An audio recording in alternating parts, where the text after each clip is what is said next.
Halo semuanya, kali ini kami akan membahas materi mengenai pembelajaran paradigma baru. Kami dari kelompok 2, saya Ayu Suryamira Higa, teman saya Alexandra Dimitri Juni, dan saya Jeffrey Kasih. Video pembelajaran ini kami buat untuk memenuhi salah satu tugas mata kuliah profesi pendidikan dengan dosen pengampu Bapak Arifin SPD MPD.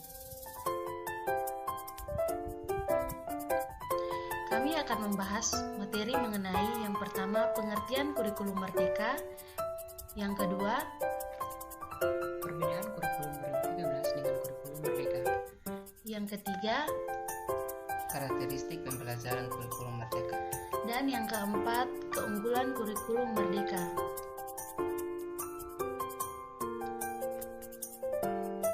Apa itu paradigma pembelajaran?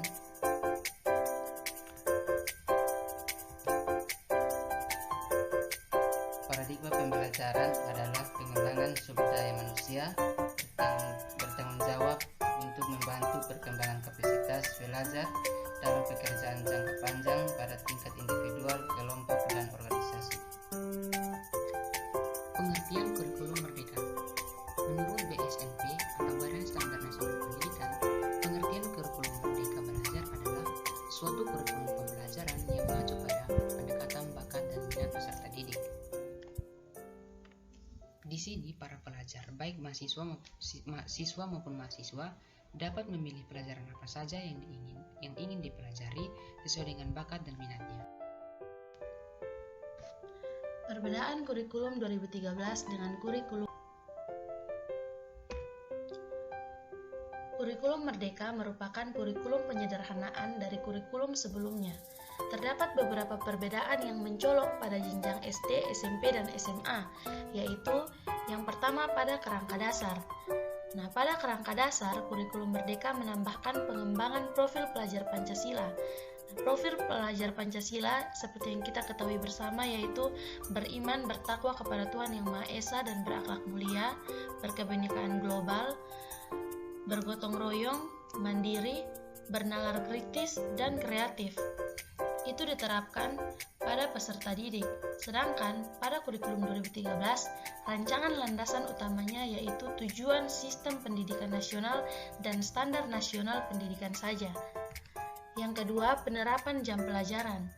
Nah, penerapan jam pelajaran yang diatur per minggu pada kurikulum 2013, sedangkan kurikulum Merdeka menerapkan jam pelajaran diatur per tahun. Yang berikut juga mengatur alokasi waktu pembelajaran secara rutin setiap minggu dalam setiap semester pada kurikulum 2013. Sedangkan di kurikulum Merdeka dapat mengatur alokasi waktu pembelajaran secara fleksibel untuk mencapai jam pelajaran yang telah ditetapkan. Yang berikut pelaksanaan penilaian autentik.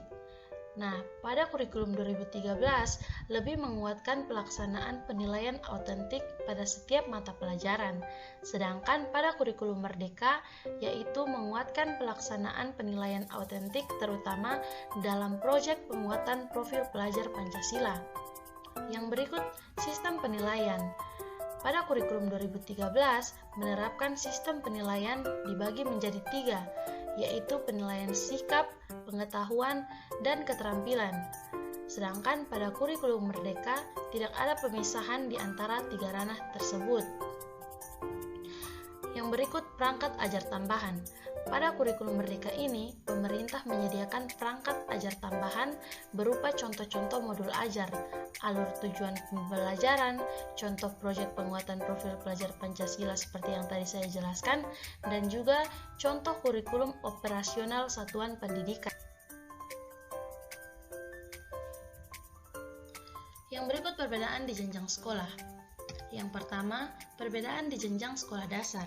Pada kurikulum 2013, mata pelajaran IPA dan IPS terpisah, sedangkan pada kurikulum Merdeka digabung menjadi satu mata pelajaran menjadi ilmu pengetahuan alam dan sosial atau disingkat IPAS.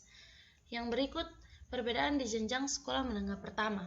Pada kurikulum 2013, mata pelajaran informatika bersifat pilihan, namun di kurikulum Merdeka dianggap wajib. Yang selanjutnya perbedaan di jenjang sekolah menengah atas. Pada kurikulum 2013, peserta didik baru harus memilih jurusan sementara, baik itu IPA, IPS, dan lain-lain. Pada kurikulum Merdeka, pemilihan jurusan dimulai ketika peserta didik menginjak kelas 11 dengan konsultasi bersama wali kelas atau guru BK dan juga orang tua peserta didik. Di kelas 10, peserta didik mempelajari mata pelajaran umum, artinya belum ada mata pelajaran pilihan. Nah, tentunya masih banyak lagi perbedaan di antara kedua kurikulum tersebut, yaitu terletak pada kerangka dasar, kompetensi yang dituju, struktur kurikulum, pembelajaran, penilaian, perangkat ajar, dan perangkat kurikulum. Pada intinya, kurikulum Merdeka lebih sederhana dan lebih menyesuaikan pada peserta didik. Karakteristik pembelajaran kurikulum Merdeka. Yang pertama, lebih fokus pada materi yang esensial. Dengan fokus pada materi yang lebih esensial, maka beban belajar di setiap mata pelajaran lebih sedikit.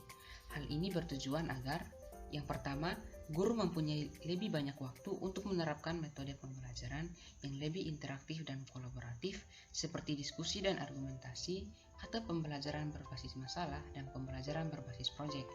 Yang kedua, guru mempunyai waktu untuk memperhatikan proses pembelajaran murid, misalnya menerapkan asesmen formatif sehingga guru paham kemampuan awal murid atau memberikan umpan balik dan masukan bagi tugas-tugas yang dikumpulkan murid kita atau sekadar mendengarkan mereka untuk lebih memahami kebutuhannya.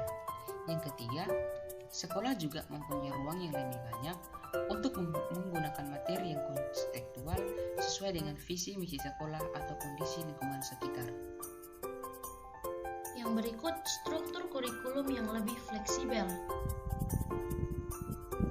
Kompetensi atau capaian pembelajaran ditetapkan oleh Kemendikbudristek tidak lagi untuk setiap tahun, tetapi untuk setiap fase.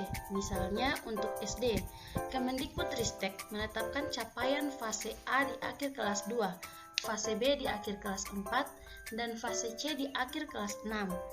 Nah, saya akan menjelaskan mengenai fase A, fase B, dan fase C yang dimaksud di sini. Pada fase A atau fase awal ini, kurikulum Merdeka lebih menekankan penguatan dan pengembangan kemampuan literasi dan numerasi.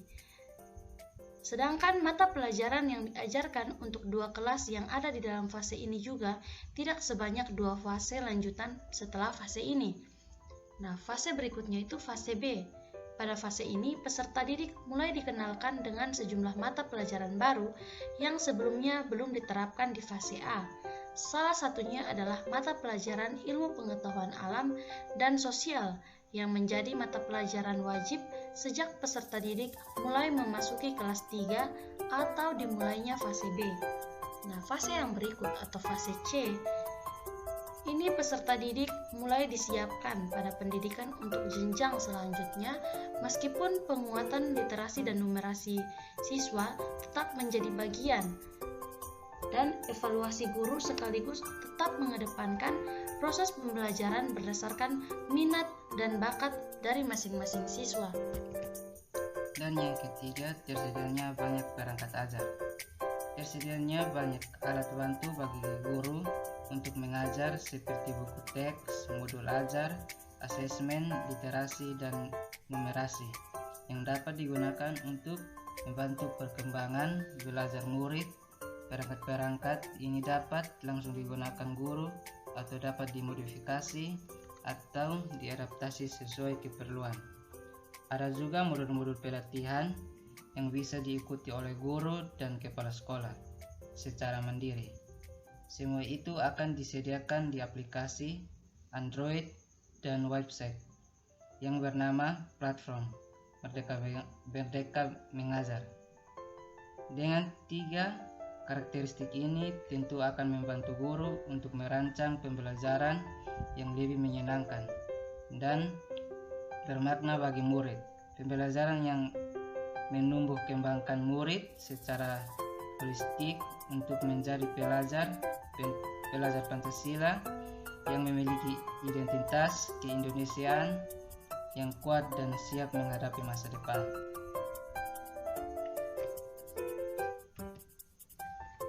Keunggulan kurikulum merdeka. Yang pertama, lebih sederhana dan mendalam. Fokus pada materi yang esensial dan pengembangan kompetensi peserta didik pada fasenya. Belajar menjadi lebih mendalam, bermakna, tidak terburu-buru, dan menyenangkan. Yang kedua, lebih merdeka. Merdeka bagi peserta didik, merdeka bagi guru, dan merdeka untuk sekolah. Dalam artian merdeka bagi peserta didik di sini yaitu tidak ada program peminatan di SMA. Peserta didik memilih mata pelajaran sesuai minat, bakat, dan aspirasinya. Dan merdeka bagi guru yaitu guru mengajar sesuai tahap capaian dan perkembangan peserta didik. Dan merdeka untuk sekolah maksudnya yaitu sekolah memiliki wewenang untuk mengembangkan dan mengelola kurikulum dan pembelajaran sesuai dengan karakteristik satuan pendidikan dan peserta didik. Yang ketiga, lebih relevan dan interaktif.